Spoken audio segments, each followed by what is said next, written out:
Tässä on Hilma. Hilma on melkein ollut suden suussa. Siis poikahan soitti mulle, hänhän oli isänsä kanssa pyitä pillittämässä.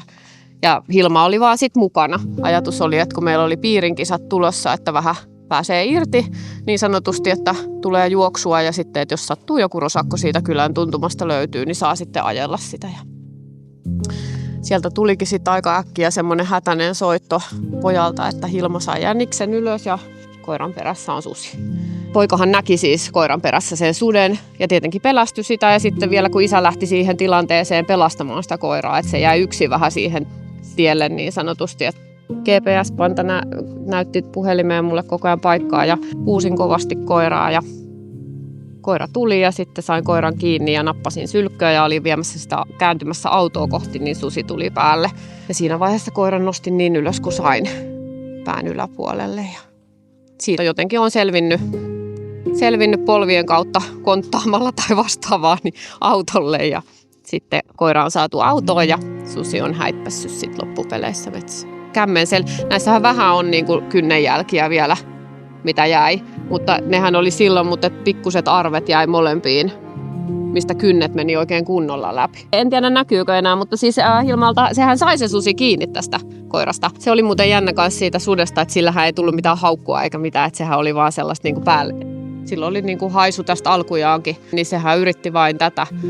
Se ignorasi täysin varmaan mut niin kuin jotenkin hajullisestikin. Plus, että autohan kävi siinä kanssa. Auton pakokaasuhan on tosi vahva haju.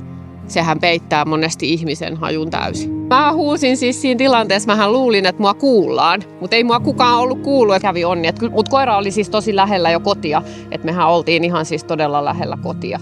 Ja ihan kylän tuntumassa, että lähimpään asutukseen tästä tapahtumasta oli varmaan se 75 metriä. Oltiin vähän ajateltu, että ajatellaan siinä lähellä ihmisasutusta, että kun tiedettiin, että niitä koiraeläimiä kautta susia saattaa siinä lähellä olla, niin että se olisi turva, että ne vähän sitä sitten niin sanotusti vierastaa sitä ihmisasutusta, mutta niiltä on kadonnut se semmoinen ihmisarkuus ja ne on aivan liki noita asutuksia. Poliisit tuli sitten aika nopeasti siihen paikalle ja eläin oli siinä vaiheessa sitten palannut sinne, mistä se oli tullutkin. Sitten samaan aikaan tuli siitä meidän naapurista maatilalta lomittaja, joka näki 2 sutta tiellä sitten samaan aikaan, että niitä oli yhteensä se 3 siinä tilanteessa. Oli siinä tiessäkin kyllä jäljet, että kun poliisit kuvasi sitä tietä, niin kyllä me on teutaroitu siinä, että mä oon mennyt polvilleni ja kaikkea. Mähän kävin sitten, kun tämä poliisin poisto oli, niin mähän kävin tunnistamassa sen eläimen, että se olisi se sama. Se tunne, mikä tuli sen tunnistamisen yhteydessä, kun kyyneleet valuu, kun käveli siitä tunnistushetkestä autoon, niin se oli jännä. Siinä tuli semmoinen pelkoreaktio uudelleen ja se tuli niin kuin flashbackina se tapahtuma. Ammatiltani on klinikkaeläinhoitaja, on tehnyt 20 vuotta niitä hommia. Kyllä siinä ammatissa joutuu niin kuin aika äkkiäkin aina toimimaan hätätilanteissa ja niin poispäin, niin kyllä se aika paljon antoi semmoista potentiaalia varmaankin toimia siinä tilanteessa, että ei tullut siinä hetkessä se hätä. Se hätähän tuli sitten jälkeenpäin. Hilmalle jätti vähän jälkiä, nyt rupeaa olemaan silleen, että ensimmäinen koe meni kyllä siihen, että jaloista ei lähdetty mihinkään. Ja siis jos mietitään vielä sitä asiaa, että jos se olisi ollut vaikka se mun 11-vuotias poika kävelemässä kouluun ja tämä tapahtuma olisi tullut siinä, että hän on yksin sillä pimeällä tiellä, koulutiellä, niin ei kukaan toivo omalle lapselleen sellaista. Eihän semmoista pitäisi olla. Ei lapsen tarvitse pelkää sitä, että hän lähtee kouluun. Tämähän on muutamassa vuodessa niin kuin röyhähtänyt tämä tilanne niin kuin ongelmaksi.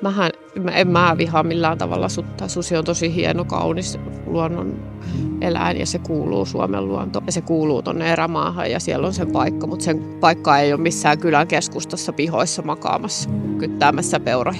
Ja jos ajatellaan koiraa, että se tekee 5-10 penikkaa, voi tehdä 2 kertaa vuodessa sen ja jos susi lisääntyy samaa tahtia, on kyllä siis metästysseura, missä olen, niin on mahdollisesti osallistumassa susijahtiin, mutta mä en itse ole henkilökohtaisesti lähdössä susijahtiin. Mä en tiedä, onko tällä tapahtumalla jotenkin sellaista niin kuin alitajuntaisesti, että en halunnut lähteä. Mähän kävin sitten hoidattaa rintarankaakin, että se meni ihan semmoiseen juntturatilaan, että kun se hyppi tavallaan niin kuin mua vasten, niin tämähän meni ihan koko yläkroppa meni silleen jumiin, että sehän on se ajatus siinä, että niille saadaan vähän sitä ihmisarkuutta ja sitten, että se kanta pysyy semmoisena maltillisena.